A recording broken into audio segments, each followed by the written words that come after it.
بسم الله الرحمن الرحيم. بسم الله والصلاة والسلام على رسول الله. أحبتي وأصدقائي في كل مكان، السلام عليكم ورحمة الله تعالى وبركاته. اليوم هنعمل مع بعض عطر كاريزما. عطر كاريزما يعني حضرتك ازاي تعمله في البيت وتركبه على ايدك في المنزل. عطر كاريزما ده من العطور الرائعة والعطور المتوازنة. عطر يصلح حريمي أي نسائي ورجالي، يعني يصلح للنساء ويصلح للرجال.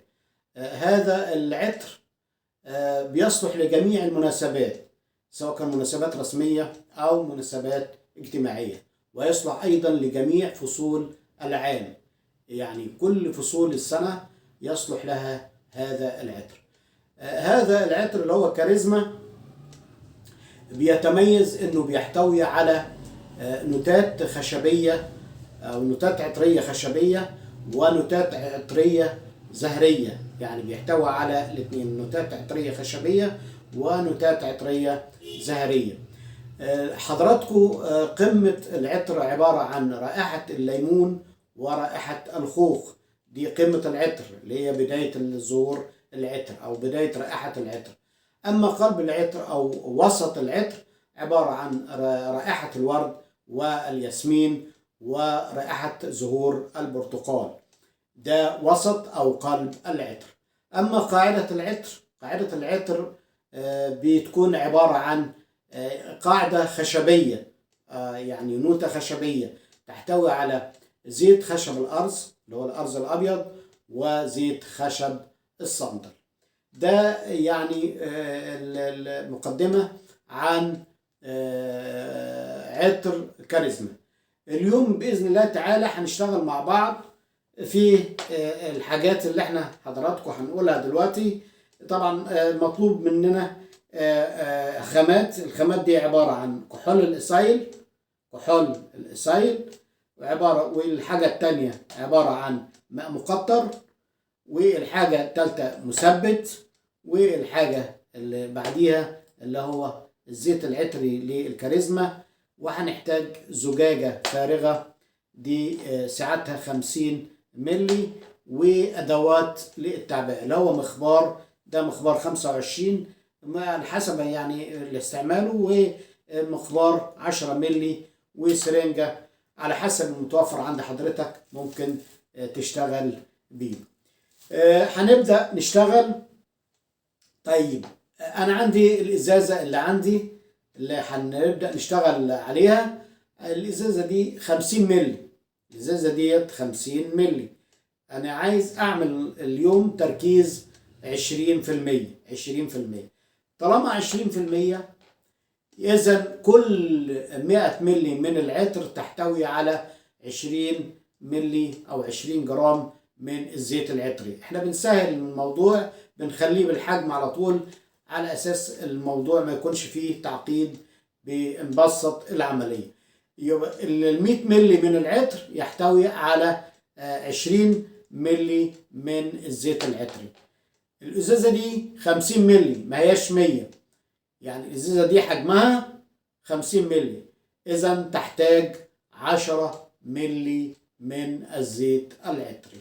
هنبدأ نركب الإزازة. أدي هنفك الغطا الإزازة، ونبدأ نشيل البخاخ أو الرشاش، ونبدأ نأخذ 10 ملي من الزيت العطري اللي قلنا عليه حضراتكم كاريزما. نعرف هنا دي المخبار ده مخبار صغير سعته 10 ملي. نبدأ نعبي بالراحة، اللي هي 10 ملي من الزيت العطري.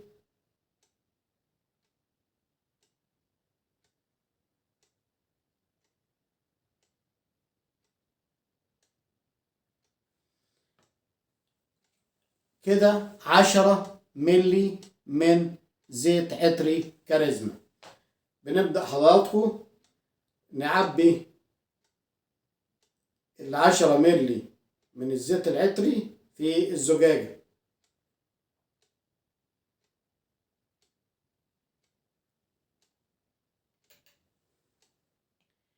بعد كده بنضيف،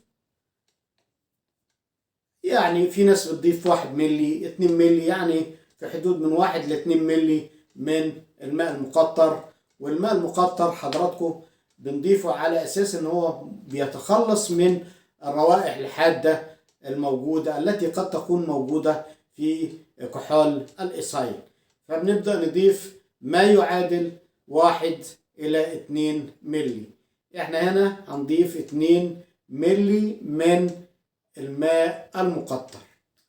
والماء المقطر حضراتكم ده متوفر في أي صيدلية، حضراتكم بتجيبوه من أي صيدلية ورخيص في الثمن.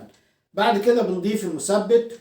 المثبت بنضيف حضراتكم، هنضيف في حدود 2 ملي من المثبت. حضراتكم أنا المثبت عندي هنا دايما أنا بشتغل بالجليسرين. في ناس بتشتغل بمثبتات كتيرة، بس أنا بسهل العملية. والجليسرين يعني ثبت انه له فاعليه كبيره جدا وثمنه معقول، فبيؤدي الغرض وزياده.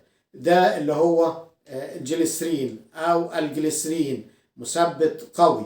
فبضيف منه 2 ملي على الازازه اللي عندي اللي هي ساعتها 50 ملي. ال 2 ملي يعني الملي يعادل حوالي 20 نقطة، فممكن واحد يعدهم كده 40 نقطة من اللي هو الجليسرين اللي هو المثبت. بعد ما حضراتكم ضفنا الجليسرين 2 ملي من الجليسرين، بنبدأ نكمل الإزازة اللي عندي اللي هي 50 ملي بكحول الإيثايل. نبدأ دي إزازة كحول الإيثايل لها غراب، لها فتحة كده، بتبدأ تستخدمها تحطها في فتحة الزجاجة وتكملها بالنهاية بكحول الإيثايل.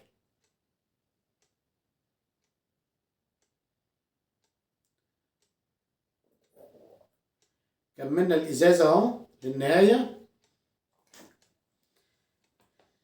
نبدأ حضراتكم نركب الرشاش للإزازة، وبنحط الغطا اللي عندي ونرجها جيد حتى يتم تجانس مكونات العطر بالكامل، سواء كان عندي بيحصل فيه تجانس وذبة ما بين الماء المقطر وعندي اللي هو المثبت اللي هو الجليسرين وكحول الإيثايل والزيت العطري، يحصل فيه تجانس وإذابة بينهم. وببدأ أجيب الإزازة دي وبغلفها في أي غلاف بحيث إن هو يكون مانع للضوء، وببدأ أركنها، يعني أتركها فترة ما يقرب من أسبوع أو أكتر في التلاجة.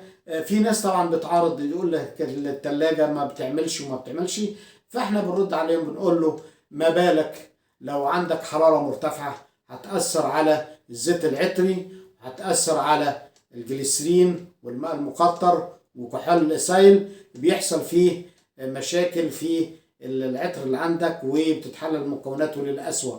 ولكن درجات الحرارة المنخفضة تساعد على تجانس العطر وعدم تحلله في أو تزنخه في الجو أو في درجات الحرارة العالية. بعد كده بتاخد الإزازة اللي عند حضرتك بتتركها في التلاجة لمدة أسبوع، وبعدين بعد الأسبوع ممكن تكون تعتقت وتبدأ تستعملها وتكون استعمالها جميل، مش في أي مشكلة بالنسبة للعطر اللي عند حضرتك.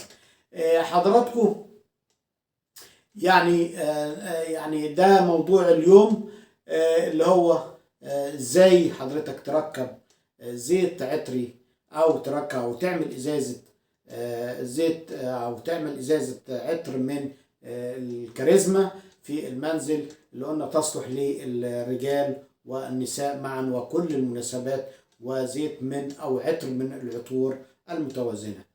تحياتي لكم جميعا.